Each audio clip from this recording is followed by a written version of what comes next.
यह भोलेनाथ के एक ऐसे भक्त की कहानी है जिनकी आयु मात्र 12 वर्ष की थी, परंतु भोलेनाथ की कृपा से आज वो अमर है, जो 6 प्रलय देख चुके हैं और आज भी जीवित हैं।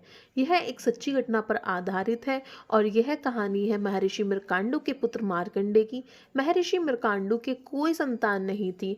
तब उन्होंने बहुत कठोर तपस्या की। उनकी तपस्या से खुश होकर भगवान प्रकट हुए और उनसे पूछने लगे कि तुमको क्या चाहिए। यह सुनकर महर्षि मृकांडू भगवान से बोलने लगे कि मेरे कोई संतान नहीं है, मुझे संतान चाहिए। इतना सुनकर भगवान बोले कि तुम्हारे पास दो विकल्प हैं।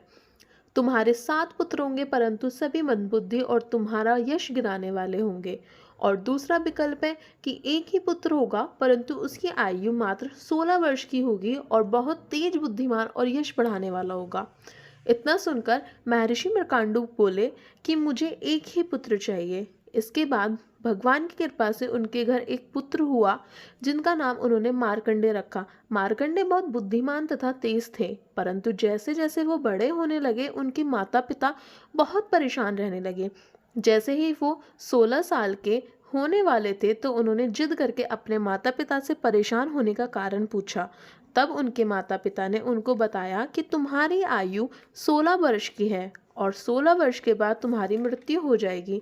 इतना सुनकर मार्कंडे अपने माता पिता से कहने लगे कि अभी मेरी आयु 16 वर्ष की होने में 1 महीना बाकी है।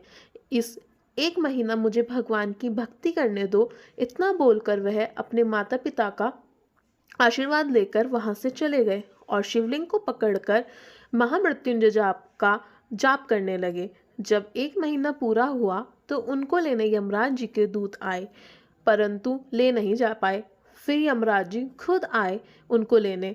उनके आते ही भोलेनाथ प्रकट हुए लगे कि तुम इनको क्यों लेकर जा रहे हो। तब यमराज जी बताने बोलने लगे कि इनकी आयु समाप्त हो चुकी है।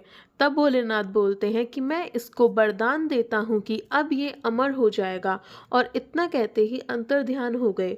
तो भगवान की भक्ति में कितनी ताकत है। जिसकी आयु 16 वर्ष की थी, वह आज अमर है तथा उनकी आयु वहीं पर ठहर गई और आज भी वो हमारे बीच जीवित हैं। बोलो हर हर महादेव।